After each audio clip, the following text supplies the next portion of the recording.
और एक सवाल थोड़ा सा गंभीर है हजरत के, जैसे आमतौर पर हमारी मस्जिदों में जो मौसिन होते हैं, जो इमाम होते हैं, इनकी तनख्वाहें बहुत कम होती है। बिल्कुल। और उसमें उतना नहीं लगता कि इस ऐसे दौर में, पुराशोभ दौर में उनका गुजर बसर हो पाता होगा। जी। तो उनके ताल्लुक से आप क्या कहना चाहोगे इन बड़े लोगों को, जो ट्रस्ट जो होते हैं मस्जिदों के या मदरसों के? मैंने मुख्तलिफ तकारीर में ऑन रिकॉर्ड मेरी तकारीर मौजूद हैं हिंदुस्तान भर में, मैं इस पर हमने आवाज़ उठाई कि अइम्मा की तनख्वाहें कम से कम इतनी होना चाहिए कि खुशहाली के साथ वो अपना घर चला सके। बेशक। बल्कि बात तकरीबन तो मैंने ये भी कहा कि हिंदुस्तानी जजों की जितनी तनख्वाहें होती है उतनी तनख्वाहें हमारे इमामों की होनी चाहिए, ये भी हमने कहा। तो बहुत सारे मुतवल्लियान और ट्रस्टियान ने हमसे कहा कि आप इस तरह करते हो तो कैसा, तुम्हें हम कैसे करें? तो मैं लोगों को ये कहता हूँ कि तुम्हें अपनी जेब से तो नहीं देना है, तुम्हें चंदा करके देना है। जब ट्रस्टी बने हो तो थोड़ी मेहनत ज्यादा करो, और अगर तुम मेहनत नहीं कर सकते हो तो ट्रस्टी जो वो उससे इस्तीफा दे दो, अपनी जिम्मेदारियों से इस्तीफा दे दो। जो कर सकते हैं मेहनत उनको करो।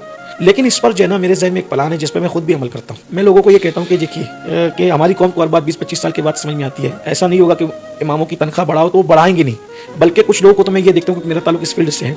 शब कदर में जो मस्जिद वाले चंदा जमा करते हैं ना, हाफिज जी के नाम पे जमा करते हैं, इमाम और मौजिन के नाम पे जमा करते हैं। अगर ज़्यादा आ जाता है ना तो वो इमाम और मौजिन को उतना देते हैं और बाकी के उसको भी जमा कर लेते हैं मस्जिद के खाते में। हालांकि आपने शब कदर के नाम पे चंदा जमा किया तो पब्लिक इसीलिए देती है कि भाई रमजान शरीफ में शब कदर में इमाम और मौजिन को दिया, जितना है पूरा पूरा दे देना चाहिए, लेकिन वो उसको भी मस्जिद में जमा कर लेते हैं। ऐसे भी कुछ लोग नाअहल हैं।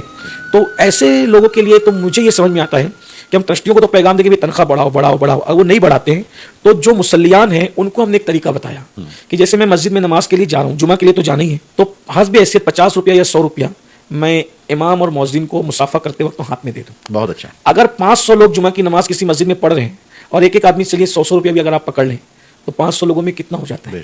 तो जितनी तनख्वाह वहां से नहीं मिलती उतना उनको मुसाफे में मिल जाएगा।